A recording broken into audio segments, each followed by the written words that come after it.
पिता था, उसकी एक लड़की थी, बहुत प्यार करता था लड़की से, अपनी प्राणों से ज्यादा प्यार अपनी बच्ची से करता था। हर पिता करता है, कौन है जो अपने बच्चों को प्यार नहीं करता है?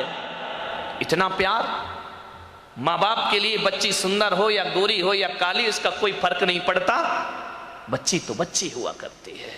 बहुत प्यार करता था लड़की से, हर इच्छा उसकी पूरी कर देता था। बेटी के जुबान पर कोई बात आ नहीं पाती कि पिता उसकी हर मुराद पूरी। अरे भगवान से मांगने में तो थोड़ा समय लग जाता था, मिलने में, लेकिन बेटी ने यदि कुछ कह दिया तो पिता सबसे पहले अपने बेटी की इच्छा पूर्ति करता था। उसने कहा मैं ऐसा पहनूंगी, ऐसा खाऊंगी, ऐसा रहूंगी। पिता ने कहा ठीक है बेटा। बहुत प्यार था उसे अपनी बच्ची से।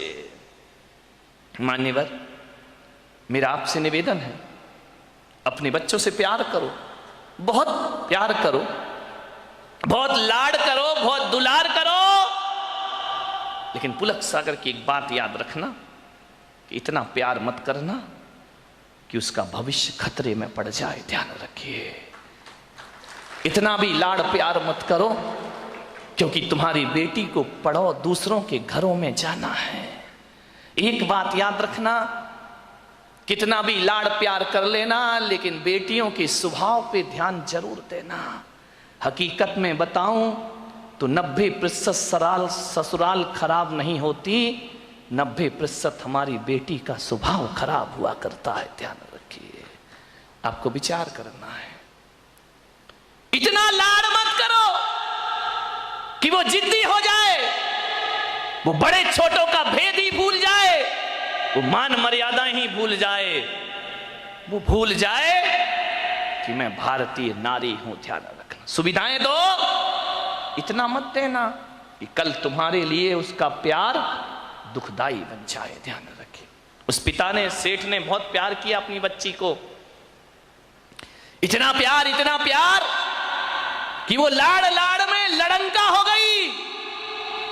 एक बात ध्यान रखना, लड़ंका बहू से घर नहीं चलता, लड़ंका नहीं प्रियंका चाहिए। ध्यान रखिए, विचार करिए, लड़ंका नहीं चाहिए, लड़ने वाली नहीं चाहिए, जो खुशियां बांट सके ऐसी बेटी अपनी बना करके तैयार करो। उसने, सेठ ने बहुत प्यार किया, जिद्दी हो गई, 8-8 बजे सोकर उठती, कोई कुछ कहता तो 1000 जवाब देती, झल्लाहट रखती, झुंझला के बात करती।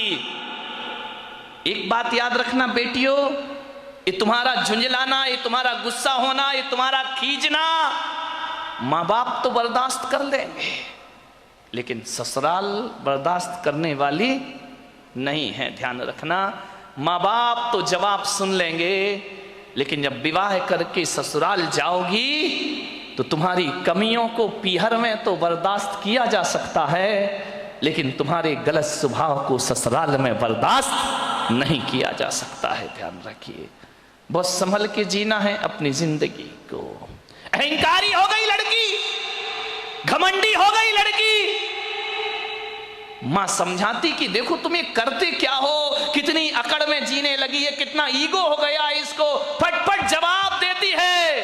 पिता ने कहा बच्ची है, ठीक हो जाएगी। ना बाबा, बच्ची समझ के मत छोड़िए, आपका ये प्यार, आपकी ये ढील उस बच्ची का जीवन भर। मैं विचार करता हूं, आपसे बात करता हूं, एक निवेदन करता हूं बड़ी विनम्रता के साथ कि आज बच्ची की हर डिमांड पूरी करके आप थोड़ी देर को तो खुश हो जाओगे, लेकिन ये आदत यदि बच्ची को लग गई तो जिंदगी भर तुम्हें आंसू बहाना पड़ेंगे। ध्यान रखिए, लड़की को पालना किसी संत की साधना से कम तपस्या नहीं हुआ करती है। मान्यवर, बड़ी हो गई, पिता ने कहा कि अब ये बड़ी हो गई है, और जब बड़ी हो जाए तो माँ बाप को एक ही चिंता रहती है कि मेरी बच्ची का घर बस जाए, मेरी बेटी के हाथ पीले हो जाएं, तो हम इस जिम्मेदारी से मुक्त हो जाएं। शादी कर दी पिता ने एक अच्छे घर में, शादी हो गई, विवाह हो गया, चली गई ससुराल। 8 दिन भी नहीं हुए, फोन आ गया पिता के पास। पिताजी, हाँ बेटा बोल, कैसी है? अरे कैसी हूं, मर रही हूं मैं यहाँ पे। मर रही है? ऐसा 8 दिन में तेरा ये हाल हो गया? बोले मैं इस घर में 1 मिनट नहीं रह सकती हूँ, इसी वक्त मुझे आइए लेकर के चलिए, मैं इस नरक में नहीं जी सकती हूँ। पिता ने कहा यार 8 दिन में ऐसा क्या हो गया? अरे बोले सब बेकार है, यदि मुझे जिंदा देखना चाहते हो इसी वक्त आ जाओ, जैसे हो वैसे आके मुझे ले जाइए। बाप ने कहा यार मैंने तो इतना अच्छा घर देखा था, इतना दहेज दिया था, सब कुछ दिया था, उसके बाद इतनी अच्छी शादी की, पूरे नगर में ऐसी शादी कोई नहीं कर सकता है, 8 दिन में ये क्या हो? बेटी ने कहा मैं फोन रख रही हूं, जल्दी आओ वापिस, मुझे ले चलो यहां से, नहीं तो बेटी का मुंह नहीं देख पाओगे। लाचार पिता। ध्यान रखना, लड़की का बाप बनना कोई बच्चों का खेल नहीं हुआ करता मेरे भाई। लाचार था वो पिता, क्या करता? एक तरफ तो बच्ची का प्रेम है, 8 दिन हुए चला गया ससुराल में लड़की की। जैसे ही गया किसी ने जय जिनेन्द्र भी नहीं किया, किसी ने राम राम भी नहीं की, किसी ने इतना भी नहीं कहा कि समधी जी आइए पधारिए। लड़की के ससुर अपनी जगह चले गए, दामाद बाजू से निकल गया, देवर ने कुछ नहीं बोला। उसने देखा यार 8 दिन की शादी में ये शमशानी माहौल है यहां का, किसी ने कुछ नहीं बोला। घर में गया, बेटी के पास कमरे में। एक बात याद रखना, एक बेटी के गलत व्यवहार से तुम्हारी ही ससुराल में तुम्हारे माँ बाप का अपमान हुआ करता है, ध्यान रखिए। और यदि व्यवहार अच्छा रखती तो 4 लोग उनके स्वागत में खड़े रहते, कहते कि धन्य हो आपने ऐसी पुत्री को जन्म दिया है, ध्यान रखिए। कोई नहीं बोला उससे। गया बेटी के कमरे में, बेटी बात क्या, इसी वक्त चलो, पानी मत पीना इस घर का।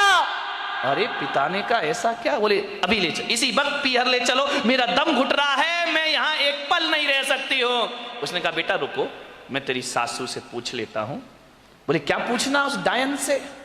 अरे बोले उससे मत पूछो, बुढ़िया से, उसके कारण तो मैं दुखी हूं इस घर में, 8 दिन हुआ नहीं, मेरा जीना हराम कर रखा है। बोले बेटा रुको, एक बार मैं पूछता हूं। गया लड़की की सास के पास, बोला बहन जी मैं आया हूं।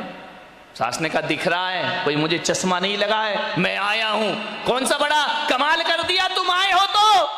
पिता ने कहा यार ये कैसा व्यवहार है?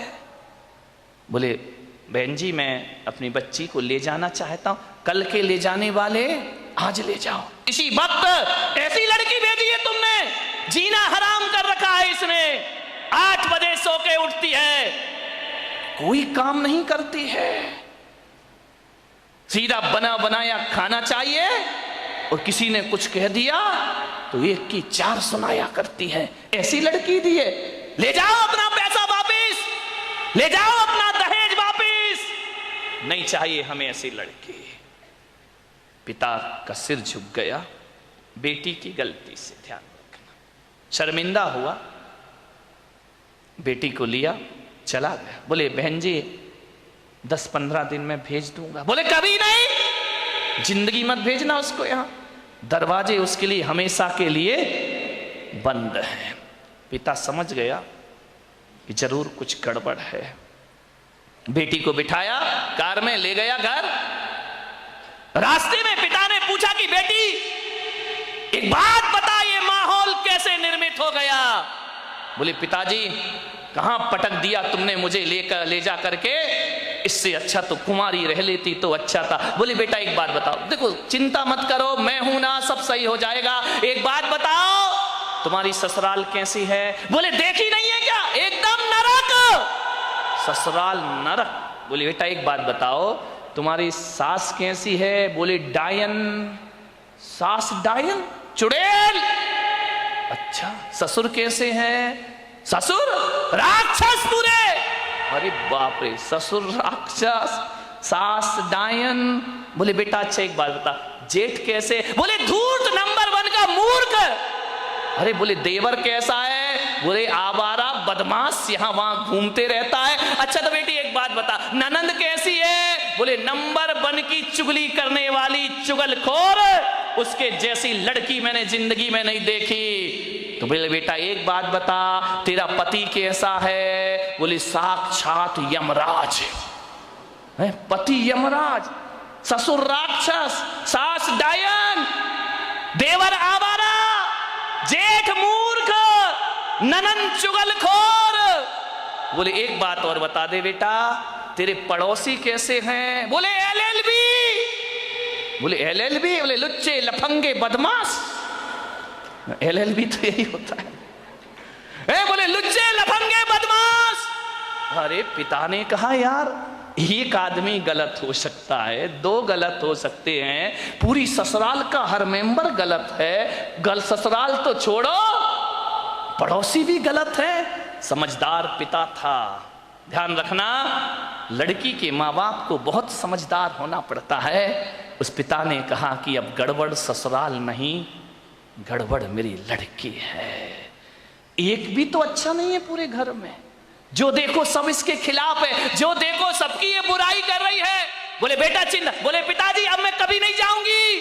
बोले मत जाना, तेरे बाप का घर है, आराम से रहना।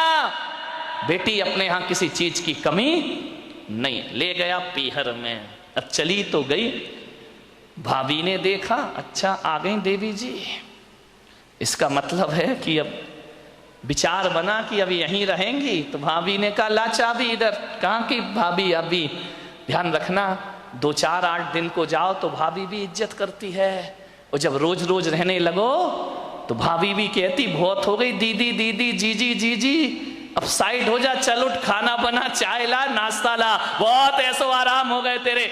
उसने कहा यार भाभी तुम तो मुझे इतना प्यार करती थी। अरे बोले करती थी प्यार, तरीके से रहे तो प्यार करे, अब तू ससुराल छोड़ के आ गई, यहीं रहेगी क्या? हमारी छाती पे दाल डलेगी। अरे उसने कहा यार भाभी का तो नेचर बदल गया, ज्यादा लड़की पीहर में रहेगी इज्जत खराब हो जाएगी। मेरे भाई ध्यान रखना, लड़की की शान पीहर से डोली उठना है और ससुराल से अर्थी उठना, ये लड़की की शान हुआ करती है, ये लड़की का जीवन हुआ करता है। भाभी का व्यवहार, मंदिर गई 1 दिन 2 दिन 5 दिन 2 महीने हो गए, अब तो मंदिर वालों को परेशानी हो गई, पूछने लगे क्यों लेने नहीं आ रहे क्या? अब तेल जले तेली का, दिल जले मसालची का। बाप के यहां रह रही है, पड़ोसी का पेट दुख रहा है। जो भी सहेली मिलती क्यों, कहां घूम रही है, जीजा जी नहीं आए क्या? अरे उसने कहा सत्यानाश हो वो जीजा का, ना मुझे ससुराल में रहने दे रहा है, ना पीहर में रहने दे रहा है। जहां जाए, शादी में जाए, पार्टी में जाए, कहीं भी जाए, हर कोई पूछे क्यों लेने नहीं आ रहे, छोड़ दिया क्या? अरे उसने कहा यहां जीना तो और भी। मेहमान पूछे, रिश्तेदार पूछे, जो देखो वो टोके, ससुराल नहीं जाती है, 3 महीने हो गए, झगड़ा चल रहा है क्या, कुछ अनबन है क्या? अरे उसने कहा मैं तो मर गई, वहां से गई यहां, आसमान से गिरी और खजूर पे। ध्यान रखना, ये मोहल्ले वाले नहीं जीने देते हैं, ध्यान रखना, इनको बड़ी परेशानी हो जाती है, क्यों नहीं जा रहे? अब मंदिरों में एक ही चर्चा, फलाने सेठ की लड़की ससुराल नहीं जा रही है, लगता है कि छोड़ दिया है, लगता है कि तलाक की तैयारी है। अरे हमें तो मालूम था ये ऐसा ही है, ये कहीं भी रहने वाली। अरे उसने कहा ये तो मेरा जीना हराम हो गया, 3 महीने में पूरे मोहल्ले ने उपद्रव मचा दिया। बोले सेठ जी ये लड़की जाती नहीं है क्या? अब सेठ क्या बोले? सेठ एक दिन उदास बैठी थी झरोखे पर, सेठ ने कहा बेटी बड़ी दुखी दिख रही। बोली करूं क्या पिताजी, मैं ससुराल बिल्कुल नरक है, और यहां शादी के बाद क्या आ गई कि मेरी इज्जत ही मिट्टी में मिल गई। जो देखो मुझे शक की निगाह से देखता है, जिससे बात करो जैसे ही बात करो पहला प्रश्न होता है जीजा जी कहाँ है? अब वो जीजा ने तो मेरा जीना हराम कर दिया है, इससे अच्छी तो पिताजी मेरी शादी ही नहीं होना थी। ध्यान रखना, यदि मोहल्ला टोंकता है, समाज टोंकती है, तो बुरी बात नहीं है, ऐसे ही टोंका करो, किसी का उजड़ा हुआ घर फिर से बस जाएगा। ध्यान रखिए। एक महाभारत का युद्ध हुआ इस देश बात याद रखना, ये महाभारत द्रौपदी के चीरहरण से नहीं हुआ है, ये महाभारत जुए में हार जाने से भी नहीं हुआ है। ध्यान रखिए, ये महाभारत शकुनी के पासे बदलने से भी नहीं हुआ है। ये महाभारत इस देश में यदि हुआ है तो ध्यान रखना दुर्योधन के कारण भी नहीं हुआ है। ये महाभारत इस देश में यदि हुआ है तो द्रौपदी के कारण इस देश में महाभारत की रचना हुआ करती है। मान्यवर, आप विचार करिए,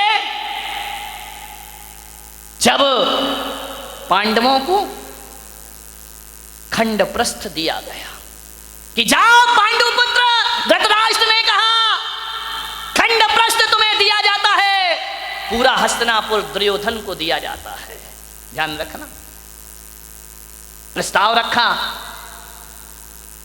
सुलह की बात हुई, दुर्योधन ने खंडप्रस्थ दे दिया, जहां ना पानी बरसता था ना जहां फसल होती थी, बंजर भूमि, जाओ वहां रहो। युधिष्ठिर ने कहा, अर्जुन ने कहा कोई बात नहीं, यदि हम में ताकत होगी तो खंडप्रस्थ को इंद्रप्रस्थ बना करके रख दिया जाएगा। ध्यान रखें, हौसले बुलंद होना चाहिए। खंडप्रस्थ दे दिया, जहां पर खंडर ही खंडर है, बंजर भूमि है।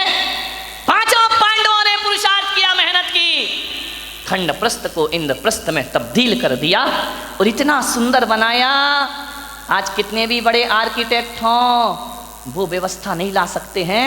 कैसे लोग थे, कैसी बुद्धि थी उनकी, बिना पढ़े लिखे भी इतना सब कुछ कर लिया करते थे। इतना सुंदर महल बनाया, पूरी दुनिया में चर्चा हुई कि युधिष्ठिर अर्जुन ने इतना सुंदर इंद्रप्रस्थ बनाया है, हजारों लोग देखने जा रहे हैं, बहुत खूबसूरत। दुर्योधन ने कहा कि मैं भी तो चल के देखूं। गया इंद्रप्रस्थ में, और जैसे ही इंद्रप्रस्थ पहुंचा दुर्योधन, इतना अद्भुत महल था, जो दिखता था वो होता नहीं था, और जो होता था वो दिखता।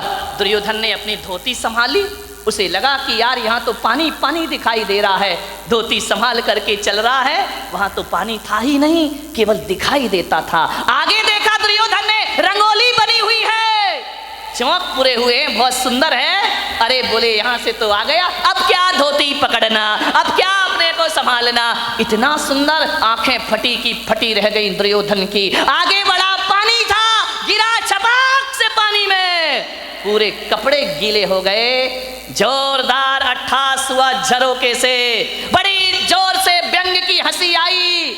उसने कहा देवर जी ये क्या हो गया। द्रौपदी की आवाज आई, गिर गए। अरे संभल के चलना सीखो देवर जी। पानी में गिरा हुआ दुर्योधन भीगा हुआ। द्रौपदी ने कहा गिर गए ना, अब पता पड़ा कि इंद्रप्रस्थ क्या है और हस्तिनापुर क्या है। अरे तुम कैसे संभलोगे, अंधे का पुत्र अंधा ही होगा।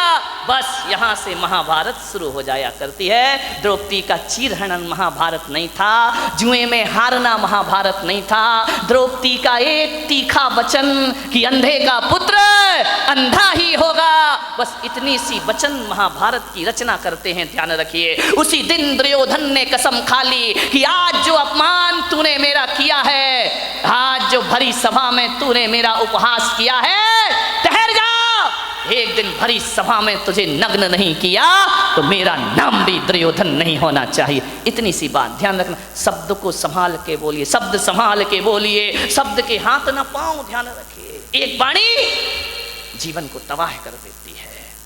अपमान किसी का मत करो।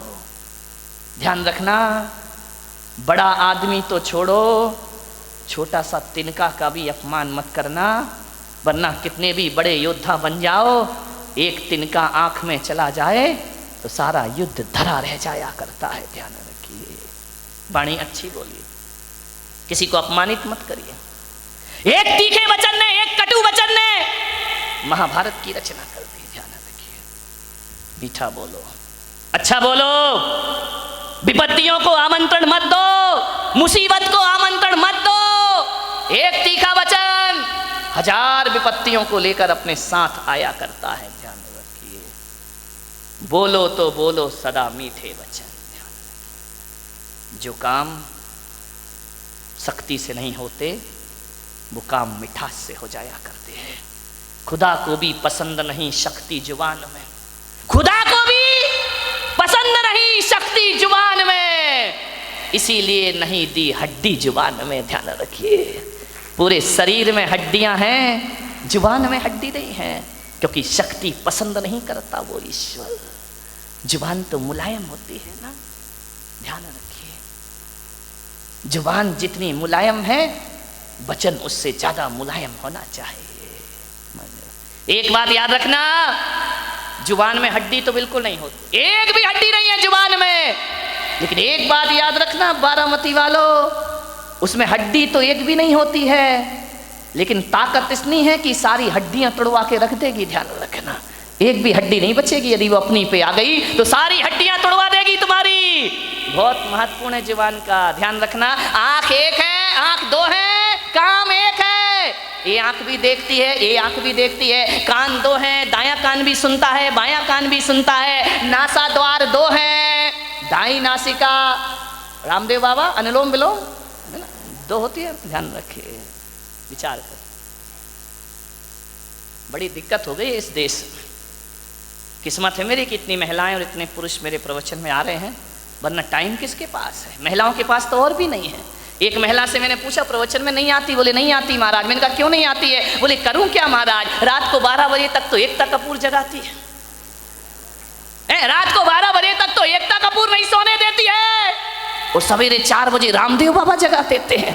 हम करें, कहां से आए तुम्हारे प्रवचन में? इतने बिजी हैं हम लोग। ध्यान रखिए, समझिए, मान्यवर। दो नासा द्वार है, काम एक ही है। दो हाथ है, काम एक ही है। दो पैर हैं, काम एक ही है, दोनों पैर चला करते हैं। लेकिन जुबान अकेली है, इकलौती है, इकलौती औलाद है अपनी लीलावती। साली लीला यही कराती है, यही रास लीला करा दे, यही राम लीला करा दे। लीलावती का सावधान, इस लीलावती से। 2 अंगुल की जुबान 5 फीट के शरीर का सत्यानाश करा सकती है। ध्यान रखिए, ये जो लीलावती बैठी है ना, इस पे कंट्रोल रखो, कंट्रोल कंट्रोल। ध्यान रखिए, ये जो लीलावती है बहुत नटखट काम करती है। पूरे शरीर में अकेली है, इकलौती औलाद है इस मुंह की। लेकिन एक बात ध्यान रखना, ये जो लीलावती है ना, है तो अकेली, काम डबल करती है। ध्यान रखना, एक चखना और एक बकना। ध्यान रखिए, जो 2 हैं वो एक काम करते, जो अकेली है वो ये चखती भी है और मीठा खाना याद रहा पर मीठा बोलना भूल गए। ध्यान रखिए, एक तोता तीखा तीखा खाता है, मिर्च खाता है तोता, मीठा मीठा बोलता है, और हम मीठा मीठा खाते में बोल दो तीखा तीखा बोलते हैं हमें जुबान से। जुबान को संभाल के रखो, वाणी सुंदर बनाओ। एक कितनी भी सुंदर महिला हो, खूबसूरत महिला हो, आसमान से उतरी हुई परी हो, ध्यान रखना, आप सोचते हो ना कि थोड़ी सी लिपस्टिक से हम बड़े अट्रैक्टिव लगेंगे। नहीं नहीं, कौन बोला महाराज हमारे पीछे क्यों पड़े हो तुम? ध्यान रख, लिपस्टिक लगा के आप सोचते कि हम सुंदर हो गए हैं। मैं आपसे निवेदन करता हूं, ओंठ कितने भी सुंदर बना लो, कितने भी लिपस्टिक लगा लो, कितने भी पतले ओंठ हो जाएं तुम्हारे, कितने भी गुलाबी ओंठ हो जाएं, लेकिन वाणी कड़वी हो तो बताइए आपका सौंदर्य कितनी देर टिकने वाला है? ओंठों का सौंदर्य ज़्यादा नहीं टिका करता है। मुझे तो समझ नहीं आता है, ये महिलाएं लिपस्टिक लगा के अपने को सुंदर समझती हैं, आदमी तो लिपस्टिक नहीं लगाता ना। नहीं, बारामती का मुझे पता, लगाते हो क्या? नहीं लगाते ना। एक बात बताओ, ये सोचते हैं लिपस्टिक से सुंदरता बढ़ती है, तो लिपस्टिक लगा के सुंदर दिखने वाली देवी हो, बिना लिपस्टिक वाले पे क्यों मरती हो? फैसला करो, फैसला। ये तो लिपस्टिक जान इन पे ही देती हैं लोग। ध्यान रखिए, इसका मतलब है लिपस्टिक कितनी भी अच्छी हो, चेहरे की सुंदरता कितनी देर की? आधे घंटे। एक बात बताओ, एक सुंदर चेहरे को एक बार देखोगे, 2 बार देखोगे, 3 बार देखोगे, बार बार देखोगे, उस चेहरे से भी जी भर जाएगा। ध्यान रखिए, ध्यान रखना। ज्यादा सुंदर चेहरा कितने दिन अच्छा लगेगा? 1 साल 2 साल। कितनी भी सुंदर पत्नी ले आओ बेटा, साल भर बाद तो वही हालत है कि वो बड़बड़ा रही है, अपन चुपचाप सुन रहे हैं बैठ करके। खाना खाएगी तभी बोलेगी। ध्यान रखना, ये आदमियों की जिंदगी इसी में। बेचारे हर थके हुए हारे हुए तो आते हैं दुकान से, वो जैसे ही आया और इनकी रामायण शुरू हो जाया करती है। देवरानी ने ये कहा, जिठानी ने वो कहा, तेरी अम्मा ने एक परसते भी जा रही है। महिलाओं से निवेदन है, जब पति घर में आए तो उसकी थाली में रोटी परोसो। रोटी दिन भर की किचकिच मत परोसो उसकी थाली में, वरना थाली फेंक करके इतना परेशान। उसी समय मैंने एक महिला से बोला, खाते समय क्यों बोलती हो?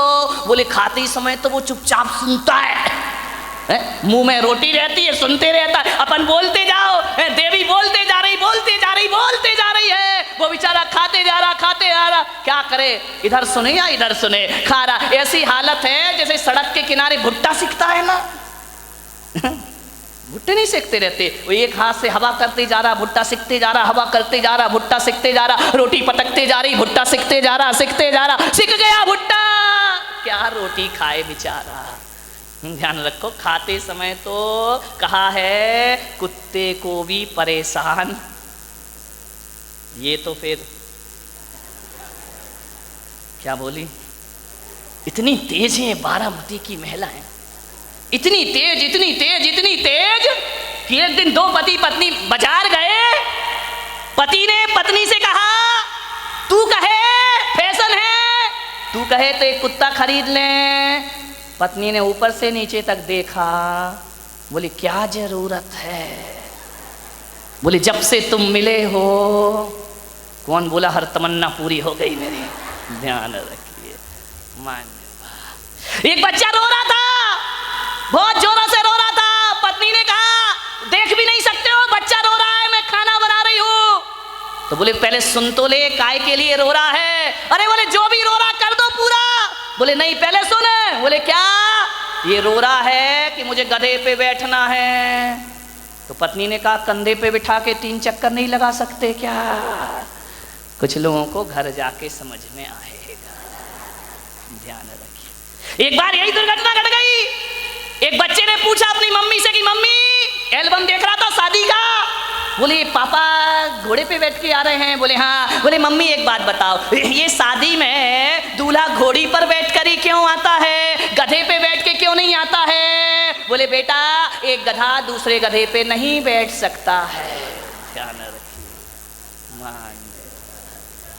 मीठा बहुत मीठा बोलिए जिंदगी में, मीठी बाड़ी बोलिए। विचार करना है आपको, वाणी में मिठास भरो। लिपस्टिक से जीवन सुंदर नहीं होता है। लिपस्टिक की सुंदरता 1 दिन 2 दिन 3 दिन, साल भर बाद वो चेहरा बेकार लगने लगता है। ध्यान रखना। लेकिन यदि वाणी मीठी हुई ना तो मिलते समय भी अच्छा लगता है, और बिछुड़ जाओ तो मीठी वाणी की याद जब जब आती है तब तक सुख की अनुभूतियां प्रारंभ हो जाया करती हैं। मीठी वाणी तो वो होती है बिछड़ने के बाद भी आदमी को याद रहा करती है। ध्यान रखिए। मैंने बारामती में अभी ज़्यादा घूमा नहीं हूँ, उधर गया था पीछे। एक दिन इतने सुंदर मकान, मैंने कहा क्या गजब कर दिया भाई। मैं तो आया था गांव समझ के, लेकिन ये तो शहरों को भी पीछे कर रहा है। ध्यान रखिए। डाउट है तो ताली मत बजाओ, है ना। इतने सुंदर मकान, इतने सुंदर मकान, इतने खूबसूरत फर्नीचर लगा है मकानों में, विदेशी टाइल लगे हुए हैं। ध्यान रखना, इतनी सुंदर डिजाइन है, महंगा फर्नीचर, महंगी कार खड़ी है दरवाजे के बाहर, विदेश से पर्दे मंगा के लगाए गए हैं, एक से एक सीनरी लगी हुई है, खूबसूरत संगमरमर लगा हुआ है, इतना सुंदर कि उसमें अपना चेहरा दिखाई दे जाए। एक बात बताओ मेरे भाई, जिसका बहुत महंगा मकान हो, बहुत सुंदर फर्नीचर लगा हो, बहुत अच्छा सोफा सेट हो, डाइनिंग सेट बहुत सुंदर हो, ड्रेसिंग टेबल बहुत सुंदर हो, अलमारियां बहुत सुंदर हो। एक बात बताना, और कोई उस घर में जाए, बस सब कुछ सुंदर हो, आपकी देखकर आंखें फटी की फटी रह जाएं, कितना सुंदर मकान है, लेकिन एक बात बताइए, सब कुछ सुंदर हो लेकिन उसमें रहने वाले को बोलने का तमीज ना हो, वो बदतमीजी से बात करता हो, एक गिलास पानी भी ना पिलाता हो, और तुम गए और उसने इतना भी नहीं कहा कि भाई साहब आइए बैठिए, तो बताइए उस मकान की सुंदरता याद रहेगी आपको जाने के बाद, या उस आदमी का व्यवहार याद रहेगा आपको जाने के बाद? ध्यान रखिए, आप उस घर से निकल के जाएंगे, जिस मकान को बहुत सुंदर कह रहे थे वो मकान डिलीट हो जाएगा, और आदमी की बोली और व्यवहार जिंदगी भर याद रहेगा। और एक बात मैं आपसे कहता हूं, एक का मकान तो बहुत सुंदर नहीं है, बहुत कीमती मकान नहीं है, साधारण से फ्लैट में रहता है, लेकिन जैसे ही तुम जाते हो बड़े आदर से बोलता है, बड़े अदब से बात करता है, आइए भाई साहब बैठिए, ठंडा लेंगे या गरम लेंगे, आप क्या लेना चाहते, मीठा लेंगे नमकीन? अरे नहीं नहीं कुछ, अरे भाई साहब आए हो कुछ तो लेकर जाना पड़ेगा, ऐसा नहीं हो सकता, हमारे यहाँ कब कब पधारते हो, आपको जरूर कुछ लेना होगा, आपको भूख भी नहीं है तो भी उसके व्यवहार और मिठास के कारण आपको खाना पड़ेगा। आप एक बात बताइए मेरे भाई, जब आप घर चले जाओगे वो सुंदर मकान याद करोगे या उसका दुर्व्यवहार याद करोगे? और घर जाओगे एक घटिया मकान याद करोगे या आदमी का व्यवहार याद करोगे? ध्यान रखिए, सुंदर मकानों को याद नहीं किया जाता है, सुंदर वाणी और व्यवहार को